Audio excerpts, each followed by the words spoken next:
By accepting the invitation to view the launch, you do so with the understanding of the potential risk.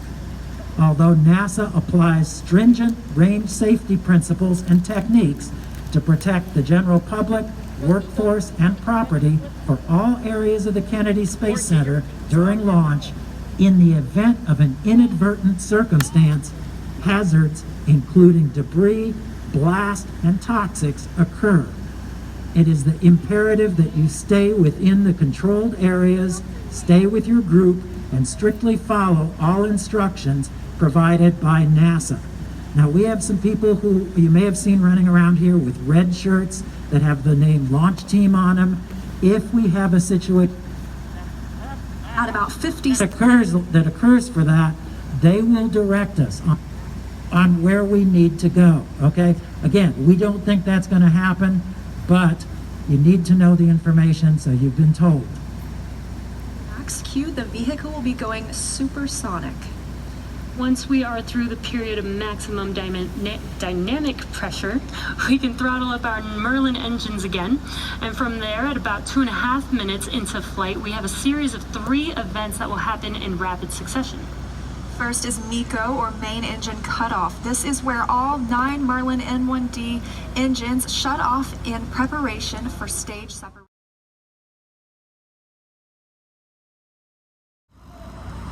Falcon 9 propellant tanks are pressurizing for strong back retract.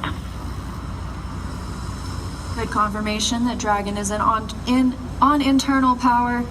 And now we'll be looking for a major milestone before we launch today. That'll be the strong back retract. John, you want to tell us a little bit more about that? Yeah, if we get a close-up of the Dragon at second stage.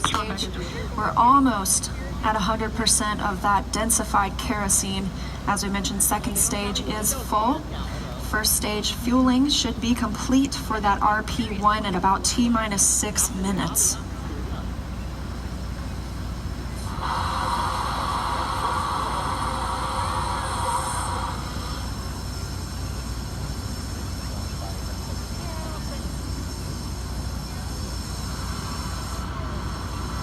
Standing by for pre-valve opening.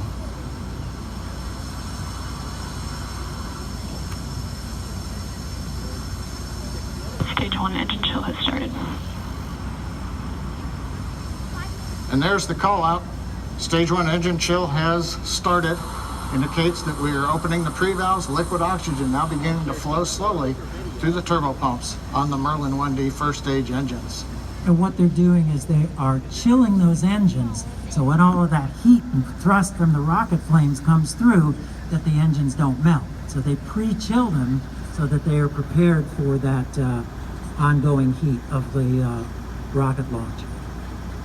Liquid oxygen up until about 2 minutes prior to liftoff on the second stage.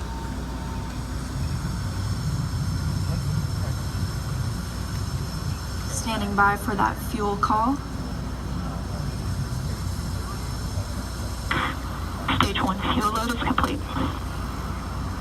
Okay, right on time, and a great view of Dragon sitting on top of the Falcon 9 as we're continuing to load liquid oxygen onto both the first and second stages. The RP1 kerosene fuel is now completely loaded on both stage 1 and stage 2. All continues to go well, just under 6 minutes to launch. This is Dragon. Displays are configured for launch. Copy, Resilience. We're honored to have you as our crew as we begin operational missions to the ISS. Have an amazing trip and know that we are all for one. Please put your seat backs and your tray tables in their upright positions. Thanks. By working together through these difficult times, you've inspired the nation, the world, and in no small part, the name of this incredible vehicle, Resilience. And now it's time for us to do our part, Crew One for All. Okay, all. Thanks, Hopper. That was the voice of Commander Mike Hopkins confirming those crew displays are configured, and that T-minus 10 minutes was another check for the Falcon 9 launch. Degrees away from the rocket. Once we hit T0 as part of the liftoff sequence.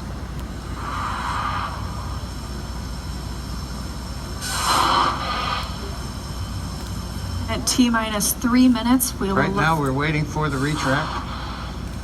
And there you can see the strongback is beginning to move away from the vehicle.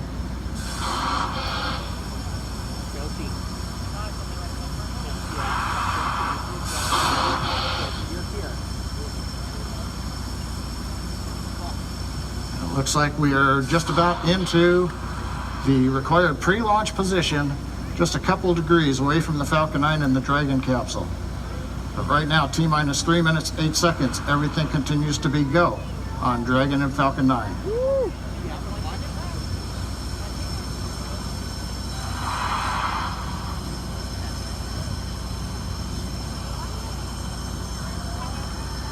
currently standing. Dragon is in terminal count.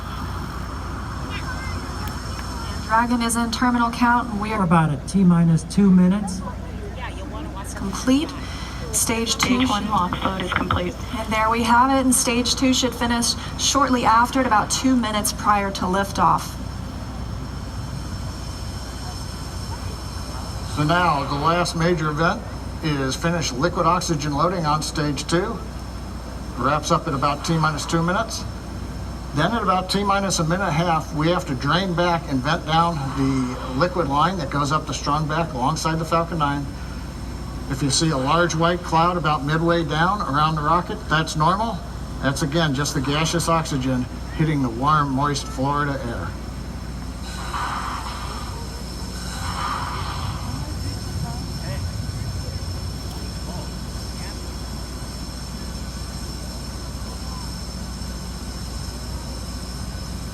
Stage 2 lock load is complete. Dragon is in auto idle. And good calls that stage 2 liquid oxygen load is complete. That means we have full fuel on the first and second stages, that densified kerosene, and we're full of the oxidizer. All right, we are under 1 minute. Second stage as well. Now just a minute and 20 seconds until liftoff today. And as you can hear those sounds, like Soichi Noguchi said, the vehicle is alive. Okay, you want to start looking over to the left. Again, either over the building that you see over there, or maybe slightly to the right of that.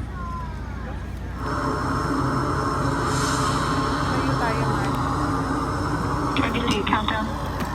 Left is alarmed. Falcon 9 is in startup and it's now controlling. 50 seconds now until liftoff. That FTS you heard is flight termination. Oh, there we go. Starting to the right than I thought it was. This is Resilience. Roger, go. Go for launch, and at 37 seconds, the International Space Station flying over Kennedy Space Center. Crew Dragon poised to go catch it. There it is. 20 seconds till liftoff.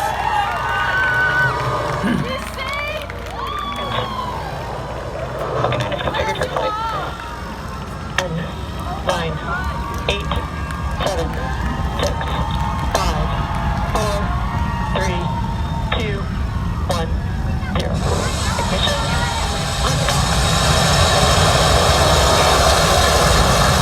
And resilience rises. Not even gravity contains humanity when we explore as one for all.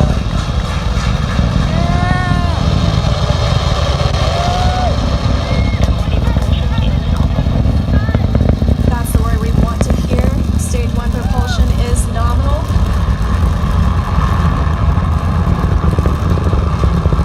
Just 30 seconds into this historic mission from Port 9. Stage 1 is preparing to throttle down. This is in preparation for max Q, which is maximum aerodynamic pressure. Stage 1, throttle down. There's that call out for throttle down. Power and telemetry continue to be nominal for the vehicle, now traveling at 262 meters per second.